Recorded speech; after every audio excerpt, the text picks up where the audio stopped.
Hello అండి, నమస్తే. Welcome back to our channel మన ఇంటి ముచ్చట్లు వ్లాగ్స్. ఈరోజు ఒక మంచి నాన్ వెజ్ రెసిపీతో అయితే మీ ముందుకు వచ్చేసానండి. మ్యాక్సిమం ఎవరైనా ఇష్టపడే రొయ్యల కూర అయితే చూపించబోతున్నానండి. అది కూడా చాలా సులువైన పద్ధతిలో. మిస్ చేసుకోకుండా వీడియోని లాస్ట్ వరకు చూసేయండి.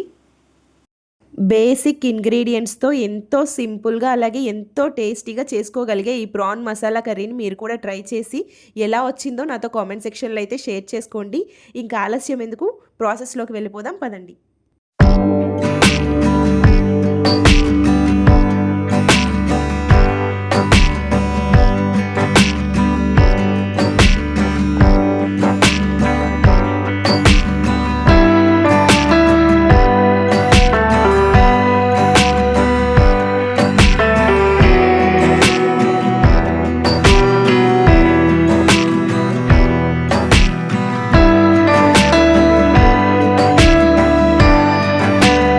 ముందుగా 1 కేజీ రొయ్యలు తీసుకొని శుభ్రంగా క్లీన్ చేసి పెట్టుకున్నానండి. పసుపు, ఉప్పు వేసి. ఆ విధంగా చేయడం వల్ల నీసు వాసన రాకుండా ఉంటుంది. అలాగే దీంట్లో ఒక బ్లాక్ పార్ట్ ఉంటుందండి, దాన్ని కూడా తీసేసుకొని శుభ్రంగా క్లీన్ చేసి పక్కన పెట్టుకోవాలి. 2 మీడియం సైజ్ ఆనియన్స్ తీసుకొని ఈ విధంగా సన్నగా కట్ చేసుకోవాలండి.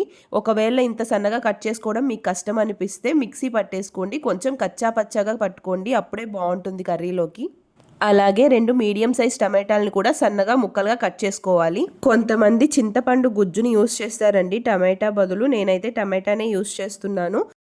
అలాగే ఒక 3 పచ్చిమిర్చిని ఈ విధంగా మధ్యలోకి చీల్చుకున్నట్లుగా కట్ చేసుకొని పక్కన పెట్టుకోవాలి. ఇప్పుడు స్టవ్ పైన ప్యాన్ పెట్టుకొని అందులోకి ఆయిల్ యాడ్ చేసుకోవాలండి. ఆయిల్ హీట్ అయిన తర్వాత స్పైసెస్ యాడ్ చేసుకోవాలి. అలాగే కట్ చేసుకున్న పచ్చిమిర్చి యాడ్ చేసుకొని మనం సన్నగా తరిగి పెట్టుకున్న ఉల్లిపాయలను కూడా యాడ్ చేసుకోవాలి. ఈ ఉల్లిపాయలు గోల్డెన్ బ్రౌన్ కలర్ వచ్చే వరకు మనం ఫ్రై చేసుకోవాలండి మీడియం ఫ్లేమ్లో. ఈ ఆనియన్స్ అన్ని గోల్డెన్ బ్రౌన్ కలర్లోకి టర్న్ అయిన తర్వాత ఇందులోకి 1 టేబుల్ స్పూన్ అల్లం వెల్లుల్లి పేస్ట్ యాడ్ చేసుకొని పచ్చివాసన పోయే వరకు బాగా ఫ్రై చేసుకోవాలి. ఇక్కడ చూస్తున్నారు కదా, ఆయిల్ అనేది మనకి ఎలా సపరేట్ అయిందో. ఇప్పుడు మనకి ఆనియన్స్ అనేది బాగా ఫ్రై అయిపోయినట్టు. సో ఇప్పుడు ఇందులోకి సన్నగా కట్ చేసుకున్న టమాటాను కూడా వేసేసుకుందాం. టమాటా ముక్కల్ని కూడా యాడ్ చేసిన తర్వాత ఇందులోకి కొద్దిగా పసుపు వేసి మూత పెట్టుకొని ఒక 5 మినిట్స్ మీడియం ఫ్లేమ్లో బాగా మగ్గించుకోవాలి. ఇక్కడ చూపిస్తున్న విధంగా టమాటా ఆనియన్స్ అనేవి మనకి బాగా ఫ్రై అయిపోవాలండి. అప్పుడే మనకి కర్రీ అనేది చాలా టేస్టీగా ఉంటుంది. ఇప్పుడు ఇందులోకి మనం ముందుగా క్లీన్ చేసి పెట్టుకున్న రొయ్యల్ని యాడ్ చేసుకుందాం.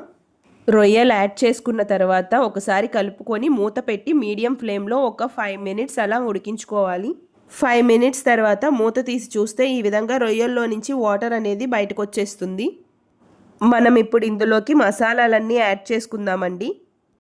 రుచికి సరిపడిన సాల్ట్ యాడ్ చేసుకుంటున్నానండి. 1.5 టేబుల్ స్పూన్ కారం యాడ్ చేసుకుంటున్నాను. ఇది ఇంట్లో తయారు చేసుకున్న కారం అండి. మీరు బయట నుంచి తీసుకొచ్చుకున్న కారం అయితే చూసుకొని కొంచెం ఎక్కువ తక్కువ అడ్జస్ట్ చేసుకోండి.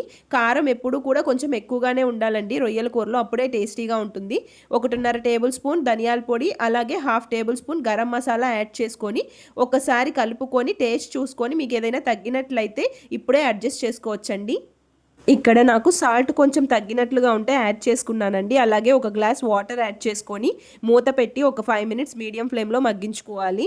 ఈ విధంగా మగ్గించుకున్న తర్వాత ఆయిల్ అంతా పైకి తేలుతుంది చూసారా, మనకి రొయ్యల కూర అనేది రెడీ అయిపోయిందండి. మీకు కన్సిస్టెన్సీ అనేది ఈ విధంగా సరిపోతుందా, ఇంకొంచెం చిక్కగా కావాలనేది చూసుకొని, ఒకవేళ చిక్కగా కావాలంటే మూత తీసి ఒక 5 మినిట్స్ ఉడికించుకున్నామంటే చూస్తున్నారు కదా, ఈ విధంగా చిక్కగా ఎంతో రుచిగా ఉండే రొయ్యల కూర అయితే రెడీ అయిపోతుంది. ప్రాన్స్ కర్రీలో కూడా చాలా టైప్స్ ఉన్నాయండి. ఒక్కొక్కరు ఒక్కొక్క విధంగా చేస్తారు. ఇదైతే చాలా సింపుల్ అండ్ బేసిక్ ఇంగ్రీడియంట్స్తో ఈజీగా చేసేసుకోవచ్చండి ఇంట్లో ఉండే వాటితోనే. కొత్తగా వంట నేర్చుకునే వాళ్ళైనా బ్యాచులర్స్ అయినా ఎవరైనా కూడా ఈజీగా టేస్టీగా చేసుకునే ఈ రొయ్యల కూరని మీరు కూడా చూసేశారు కదండి. ఇంకా ఎన్నో మంచి రెసిపీస్ చూడాలనుకుంటే వీడియోని లైక్ చేయండి, షేర్ చేయండి, అలాగే ఒక కామెంట్ చేసి మన ఛానల్ని సబ్స్క్రైబ్ చేసుకోండి. Thank you so much for watching this video. Bye.